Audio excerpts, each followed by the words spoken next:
So a nice, deep, relaxing breath that brings your awareness into the present, into your body, into that space inside of you, that place,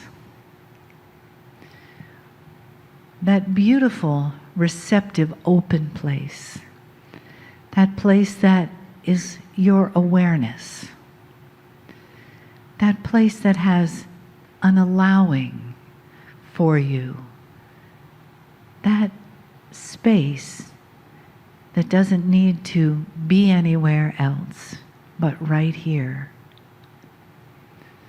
That beautiful space that can ride your breath in and out and soften your consciousness so that you become more and more open to the energy transference that happens during the channel. The energy that Kryon brings through is about the message, but it's also about the actual vibration that you will be in as the words and the energy change what's going on for you. And take another breath. And as you allow that breath in, allow that beautiful feeling of gratitude bubble up inside of you. Bubbles up from maybe a deep place in your belly or in your heart. And you can feel it arise as you say thank you to yourself for getting you to the chair today. Thank you for your connection to Spirit. And thank you for what I am about to experience as I receive the loving wisdom and guidance of Kryon. Greetings, dear ones. I'm Kryon of Magnetic Service. I declare this a sacred place. And the declaration does not come from anything that I or the entourage has done. It comes from the old souls who sit before me. Oh, you think it's just another meeting. Here you sit, enjoying perhaps another energetic channel.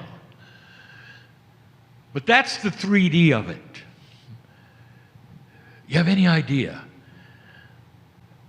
the cumulative experience in this room of what you've gone through? To be an old soul and sit here, you may have never heard of any of this and be here for the first time, and yet you are an old soul, dear ones. And you know you are. That's intuitive. If you have to ask if I'm an old soul, probably not. Unless you're just filled with self-doubt and need to hear it, you probably would not sit in this chair or be listening to this channel unless there was some inkling of truth that rings into your psyche that says, he's talking to me. And I am. It's bigger than you think. When you start describing that which is the spiritual attribute of the human being, it gets big. And it gets big really fast. If you look at most belief systems on the planet, I'll tell you this, not to be insulting to any of them, but honestly, you're looking at the children's version of something so much bigger.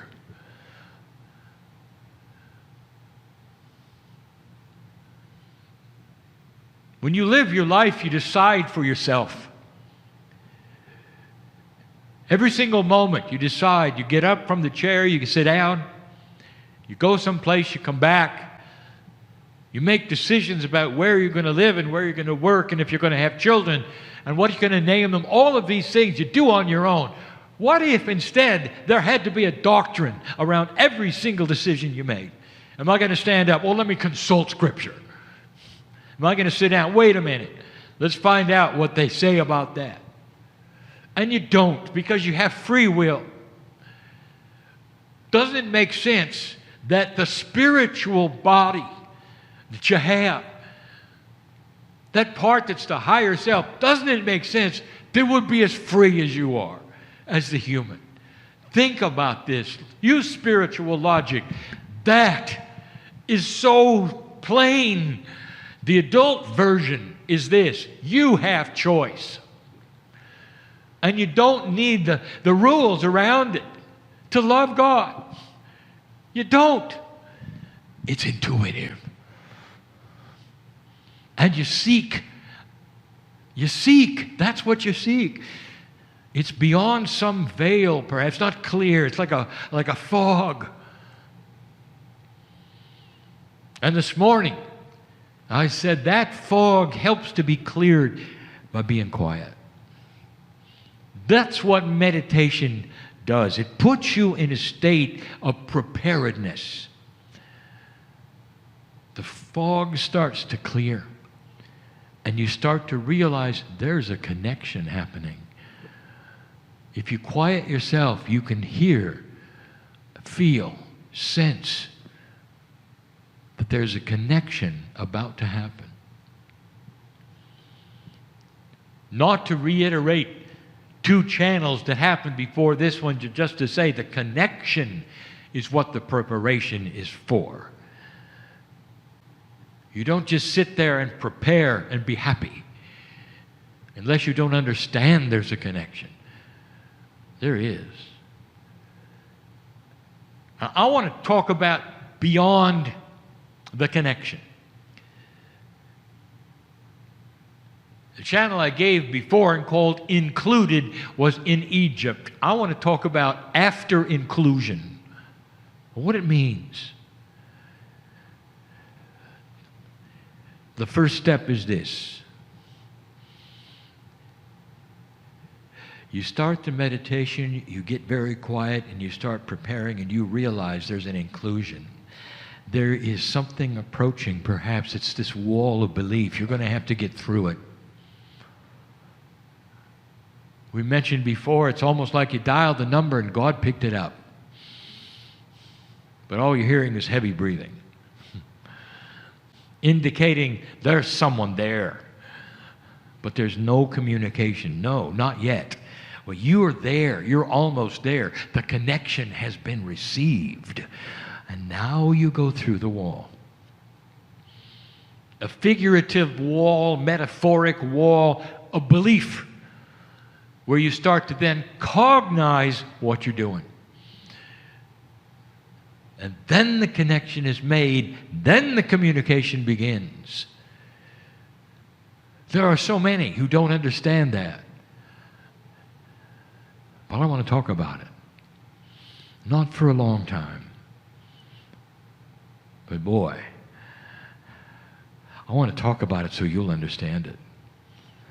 What happens when you get past that wall of belief and you go through it and you realize you're connected, you're included, and that changes everything. And if what I'm about to tell you is something you've never experienced, then you know where you are. You're standing at the wall instead of having gone through it. The first thing that is occurring for you, the very first thing is going to be a peace.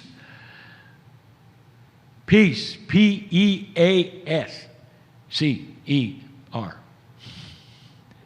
Crying cat spell. That was funny. My partner really had a good time with that one.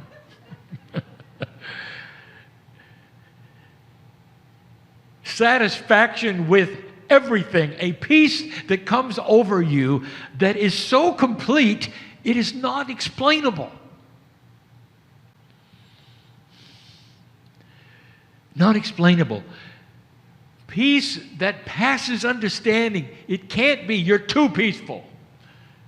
Someone will look at you in a world that's chaotic, where everything is wrong, and they'll be tearing their hands and ripping their garments and all the things, says, woe is me, how can we get through this? And you're sitting there smiling. That's scriptural. That's the love of God. That's because you got through. That's because on the other side of the line, you don't hear heavy breathing anymore. You get instructions.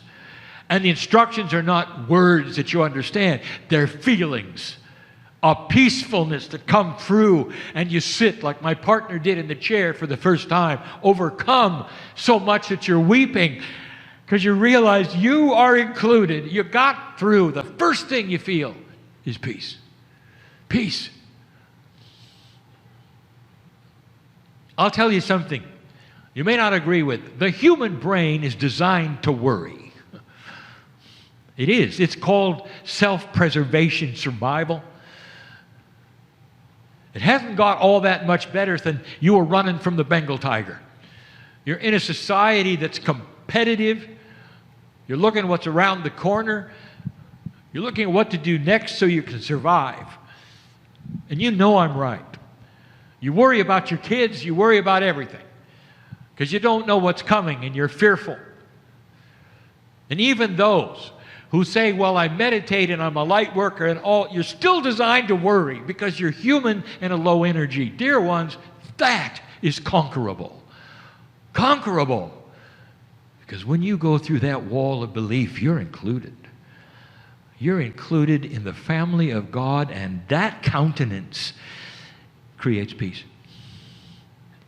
It is so good. My partner experiences this constantly. How would it be to sit in such a peaceful state no matter what was happening around you, no matter what, where you could smile and say, thank you for this. I'm not worried. I'm not concerned. I'm alert and I'm aware and I'm wise. I'm alert and I'm aware and I'm wise. That's different from worrying. I can sense intuitively what I must do when I must do it. But right now, I sense what I must do is sit and be loved by God. I'll shower in the light for a while and be peaceful in all of that. That's what happens first. That's the first thing. If you haven't received that, dear ones, you have not gone all the way through that veil yet. Part of that wall is still sticking to you. The one that says you're designed to worry. But then there comes so much more. Ask any of the physicians in the audience, what happens to a human being when they're not fearful, when they're peaceful, when their countenance is one of humor, compared to one who is the opposite? And they will say, I can see it over the years in how they age. Who has the better chance of surviving a disease? You know. Who has the better chance of living the longest? You know. It's the one who's peaceful. Because chemistry starts to echo the decision you've had to go through the wall. What have I told you about your chemistry? It's allied with your consciousness. That the human being can give instructions to their chemistry. And your chemistry will understand it, hear it, and act on it. That is the principle of homeopathy. A tincture with an instruction will do so much often even more than chemistry alone. Healing, real healing, natural healing. Because you're dealing with instruction sets to the cells and not a physical chemical. That's what you have. Consciousness homeopathy. You start to show the cells a peacefulness and you become healthier. Ask my partner how many times he's missed meetings because he was sick. And he'll tell you over 30 years. Never. What are the odds? Ask my partner the last time he had the flu, and he'll tell you 45 years. You start to ask my partner how he lives his life, and he does it in peace without fear of these things that are not part of his consciousness. And yet there are others who sit and worry about what disease they're going to catch next. One of the worst things you can do is watch your media. Because if you're not careful, it will then define what you're going to catch next. And you know what I'm talking about. There's an industry out there that makes a great deal of money if you get sick, and they'll tell you all about it. When you go through that wall and you start to have this peace, there isn't anything that's going to get through that's going to change your mind about who you are. And your health will start to improve. The energy that you would naturally have as a human being becomes clean and pure. And your body senses it. And that creates youth.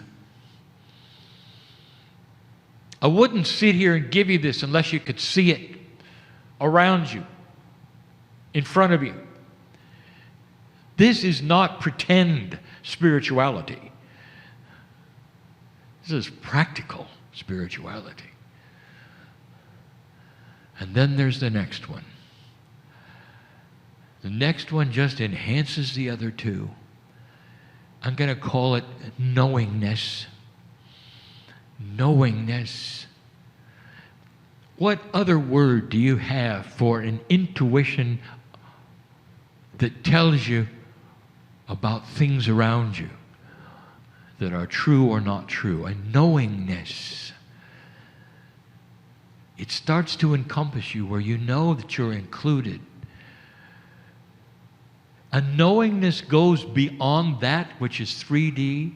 It knows a little bit about who you are, the future of where you're going, and the past of where you came from. Because it is all-inclusive, multidimensional knowingness. If you have never experienced it, this isn't going to help. Again, explain color to a blind person, and it doesn't work. I cannot explain knowingness until you sat and had it. And you know you're included in the family of the Creator. You can call that family God or Spirit, but it's the creative source of the universe. And you sit and you know it. At that moment, you know that death has no sting. At that moment, you know you're coming back. At that moment, you know that all is well. And you can sit in that energy. And it's not a meditative energy. It is an energy that feeds you every moment, every second. In comes the spiritual food of light that creates the old soul's countenance of wisdom. That's where you go next. I'm giving you what's happened to so many of those on other planets before you who've gone into graduation, passed through that veil, went through the test like you did at 2012, and have come through it for thousands of years and have grown in it. And there's no more war on their planet. And they can create with the physics all the food they'll ever need. Because they have control over it. They understand it. That's the future. If you choose it, dear ones. There are those who would hear this channel and say, it's all ridiculous. It's all crazy talk. And I'll tell you why that is the thought. Another time I will give you an axiom. Low energy cannot look up to a higher energy and understand it. Low energy cannot look up to a high energy and understand it. Again, I'll use the color scenario. You're sitting there with other old souls talking about shades of blue and green, and a person who can only see black and white hears you talking and going, they're nuts. What are they talking about? Because in a low energy, you can't see color. That's a metaphor. That's a metaphor for the light that comes through to regular humanity. You've got to choose to stand up and be enlightened. An old soul, you may have had an akash which pushes you here and you sit in the chair, but I'll tell you, the next step is nothing that's going to happen automatically. But it's so easy. Dear Spirit, I've been told that I've got to stand up and go through that veil. I'm standing up. Show me which way to walk, will you? And that's when you get intuitively the idea, walk this way, metaphorically. Each one of you will have a different path and a different length that it may take to get to that place. But that place is an enhanced, evolved enlightenment way past meditation. That's where the healers go. That's where the shamans go. That's where the gurus go. When you wonder, where did they leave to? And that is the next step. It's happening on this planet right now. It's happening to souls just like yours. It's beautiful. It's what happens when you start to understand evolvement of the human spirit. Past that which you call consciousness, there is enhanced consciousness, awareness, knowingness, peace, health.